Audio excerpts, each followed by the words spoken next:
Welcome to the Strategy of Health podcast from the American Journal of Healthcare Strategy. My name is Cole Lyons, and I am joined with a very special guest today, the Chief Medical Officer of Healthmap Solutions, also an esteemed professional with many, many years of experience, Dr. Howard Shaps. Dr. Shaps, thank you for joining us today. I really appreciate your time. How is everything going with you this afternoon? Everything's great. Thanks for having me, Paul. I appreciate it. Of course, really happy to have you on. And I wanted to just take a minute and ask. First question is, how long have you been practicing, medicine in the medical field for, and why did you go into the medical field to begin with? I'm gonna give away my age in a moment, but I practice full time. I practiced full time emergency medicine for 10 years, and then I did part time work as well for 6 years, uh, on the weekends and some nights and some holidays. But that's I'm a emergency physician by trade, and I've moved on to some other roles in my career, but that goes back a few decades now. You've worked in the insurance space, the clinical space. You've done a lot of business work. Uh, why have you settled now with Health Map Solutions? How did that come about? Because with your experience, you could have gone and worked in private equity or in VC, done all kinds of things. So what has led you to where you are now? Yeah, just looking back at what I've done over the years, the emergency being an emergency physician really set me up well, getting a good understanding as to how the healthcare space works. Went back and got my MBA at one point, and was fortunate enough to work for a small consulting company that worked with CMS.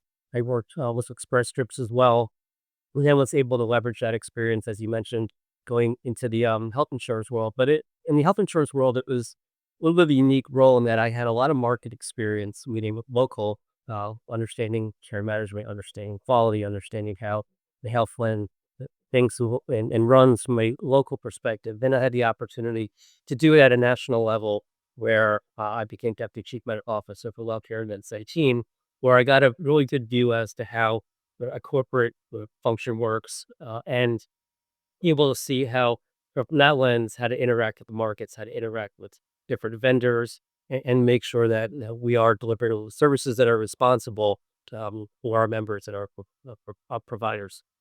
And then Health App came along, and I was in a good place where I can make a transition to being on the vendor side and helping, looking at a population that, well, in our case, with kidney disease and associated comorbidities, and see what we can leverage clinically as well as from a clinical operations standpoint, as well as the IT and all the other functions you have in order to help this vulnerable population. I have taken care of countless patients with chronic kidney disease, those with end-stage kidney disease, and I've seen it from both, the payer perspective, the clinical perspective, and now I was given the opportunity to look at it from a pop health level, with an IT focus, which was great. So it's been a great transition, and I've been here for over 4 years now. And that's one of the reasons why I wanted to talk with you specifically as well, is because, after talking with some of the past folks about CKD, it is really that complicated situation where you have a lot of moving parts. It's very expensive. And so, the business folks and the quality folks are very much involved, but it's also requires a lot of investment from the payer, from the medical team, and then from the patient's family as well. It's a big deal. And so my question is, how are you solving some of these issues at Health Map Solutions? How does that model work differently than kind of what the traditional model has been? Yeah, well, we start obviously, as you said, with those with kidney disease, and we look at the associated comorbidities. And when you look at kidney disease, like a lot of diabetes, a lot of hypertension, a lot of cardiovascular disease. But when you look at it at a little bit of a different lens, there's a lot of social barriers to care. There's behavioral conditions that come with the disease. There's a lot of pharmaceutical care. When you were a physician in the ED, I'm sure as you had mentioned earlier, you had gotten CKD patients. Why is it challenging for the physicians in the community to deal with these comorbidities along with CKD and end stage renal disease itself? Why is that challenging from a clinical perspective? When we look at it from a physician perspective, the docs are really good. They know what they're doing. They know which medications to prescribe. They know how to take care of their patients. What they don't have are eyes and ears outside their four walls, and patients may forget to fill up prescriptions, where they don't have transportation to the office, where they just don't understand what was said during the visit. I can't tell you how many times we've talked to patients that have left the office, who then have charged one more care navigators and said, I didn't understand anything that was told me. And on no fault to the provider, it's complicated. And by enabling us to help outside those four walls, coordinate the care, educate, you know, work with members to understand why they need to do certain things. So, for instance, if they're a stage 5 member, they might need dialysis. It's important to go see the surgeon for that dialysis access that should be placed prior to starting. That needs to be placed well prior to starting dialysis. We do a nice job with that care formation, then bringing information back and forth to the offices. Again, the nephrologists and the primary care provider, primary care physicians, cardiologists, endocrinologists, they know their stuff. It's just having us augment what they do outside the four walls really goes a long way. Coordination, continuity of care, those are super important things, not just for, I think, making sure the patient gets treated and reducing that cost, but I do feel pretty strongly that from a payer perspective, having continuity of care and navigation increases your stars ratings, it increases your experience. My question is, as a previous kind of executive in the payer space as well, why not bring the teams internally and set all this up inside? Why work with a partner like Healthmap Solutions? Yeah, this some will call it the simple answers, but we built our program over the last 10 years plus or so. And the technology we have is, for lack of a better way to put it, is was pretty cool. And a number of things that we do. Number one, we've looked at millions and millions and millions of lines of claims data as well as clinical data. And we, as well as other data points, so we incorporate that into our risk stratification engine. And that gives us the ability to see which members are higher medium risk for having an acute event in the next 12 months. And it's something that you just can't build. It takes time to build those models. You've got a great artificial intelligence team, and that really starts us with how do we identify the right member who's potentially have the biggest problem in the coming 12 months or so. We also have our technology that looks at different opportunities in care, and that's automated as well. So we'll know who's taking the medications, who's not, who hasn't seen their provider, who needs certain lab testing. You can, from the data we see as well, we can see who's been utilizing the emergency department, who's been admitted to the hospital. Now, although the payers can get that, but we have a really sophisticated platform in which identifies what we need to do when we need to do it, and we can act on it. So, can the payers do it, or and other companies do it? Yes, we think we do it really well. And is that how you're able to also be able to take on that risk? Because I know that was one of the big things is you guys take on a lot of risk. You also are fairly, financially or expansionally stable, right? I was talking to Tom on a few episodes ago, and he says, you guys don't expand like rapidly. Instead, you guys expand very intentionally. Is that technology what helps? Is that kind of like your secret sauce, you could say? Yeah, the secret sauce is technology, but there's a people component as well, and there's a clinical operational component. And if you look at the way that we've been built, that we understand the healthcare space, you understand how to take risks. The executive leadership team all come to either health plans or vendors who've had that hunting experience, and we know that when we do bring on board a client, we're confident that number one, we'll do the right thing clinically. Number two, we know that the program is sound, and number three, we work well with our clients and across the boards with providers and members. And if we can do what we say we can do, we reduce unnecessary hospitalizations, we reduce emergency department visits, we reduce readmissions, with slow CKD progression, and it's pretty consistent across clients. And you continue to iterate on the program. How we look today, it's different than we did it a year ago, so we'll look different 6 months or a year from now in a positive way. So there's a lot that goes into it, but having the experience and working with the clients in past as well as all the other stakeholders that I mentioned really helps when it comes to bringing out a new client, being really deliberate and intentional what would you do.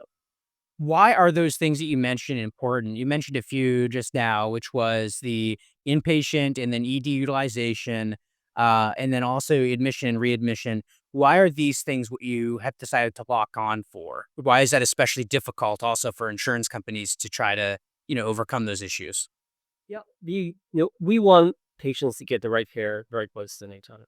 And there's always a indication for someone to be admitted to the hospital and have have the services provided and the inpatient.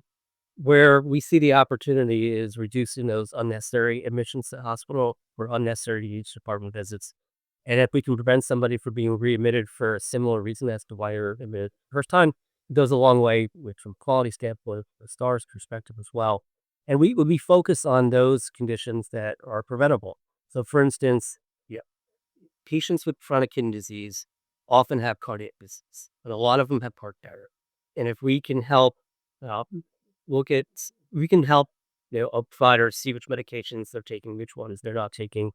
We can bring information and opportunities to them.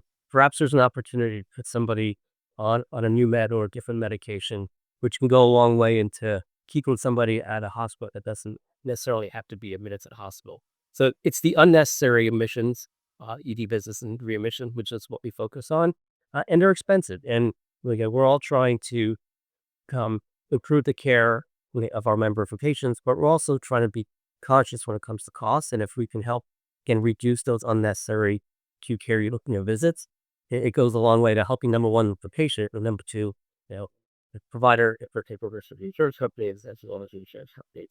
That makes a lot of sense. Why does the industry so one of the things that I've talked a lot about is you guys really do focus on these comorbidities earlier in the stages than really almost anyone else does. And my question is, as a clinician, what are your kind of thoughts on that? Because with the current system, a lot of times these patients don't really even get identified with having kidney disease until, from what I understand, is pretty later in the stages, right? That it actually ever gets addressed. Why is that the case from like a public health perspective? Yeah, well, we look at patients, we try to identify patients that have stage 3 CKD. So there's five stages, stage 3, 4, or 5 progress to end stage kidney disease. And we know that there's a lot of stage 3 kidney disease, and we know that the PCPs or primary care providers or physicians are really good at taking care of those patients. Some of them do need to see a nephrologist, those with intrinsic kidney disease, those who are younger, those who might be pregnant. But you may need a nephrologist at an earlier stage. But if you look at nephrologists across the country, everyone always says there's a shortage, and there's also probably a shortage of PCPs as well. But the PCPs understand, what to do when it comes to taking care of those with diabetes, hypertension, cardiovascular disease. They know when to refer as well, and we can help you. You can really get to a larger number of patients that way. But identifying them early, as you mentioned, is really important because sometimes not identified, and I've seen cases where someone thinks that their kidney functions is absolutely normal, and it's not. And if we can help both those providers, uh, ensuring that certain lab tests are done, even those who have, as we'll work with those stage 3 patients and the providers, it also gives them the impetus to check blood work on somebody or urine test on someone who might be stage 1 or stage 2 or has diabetes. So there's a lot of ways to identify these patients early, and it's there's a lot of kidney disease out there. I think stat is 15% of all adults in the United States have kidney disease. 37 million people, 37 million adults have kidney disease. So it's pretty prevalent. When patients get to a higher acuity, though, and that was the other question is, we've had Dr. Toff Mikowski and Dr. Malko, and we've had a few others from Healthmap on. And we've discussed a lot about kind of the lower acuity, minimizing costs, minimizing risk. How about when people are getting into higher acuity or people are getting end stage renal disease? What does Healthmaps do for those individuals in those cases? So when we see a patient or a member, uh, stage 4, then stage 5, and when they're working with our care navigators, those are our nurses, once we get through the initial, you know, understanding what's driving their healthcare, what's driving them just in general when it comes to taking care of you know, their health, and we get comfortable having those conversations, we'll then start the conversation early as possible about transplant, and transplant first, because that's always the best alternative, when it comes to getting towards end-stage kidney disease. And as well as educating early about you might need dialysis and what it entails and how it's going to change your life. And we'll do different assessments when it comes to transplant and dialysis. We'll talk about dialysis early. We'll talk about the benefits of essentially dialyzing in the home and different types of dialysis you can do. And if you can start that early, it goes a long way into having somebody progress smoothly if they get there to end-stage kidney disease. When it comes to hemodialysis or cardiac dialysis, you need access. That I mentioned that a while ago.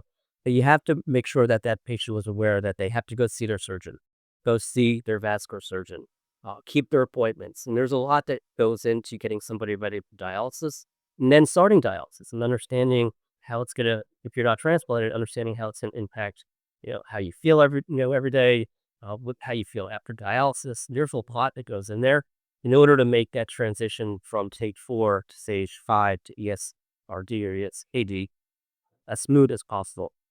You don't, we try to prevent our members from having unplanned start to dialysis. The optimal starts and planned starts are really important when it comes to getting those patients ready to make that transition. Have you been successful in trying to eliminate or prevent that, crash to dialysis? Have you seen good results from that effort? Yes, we have, and we spent a lot of time on it.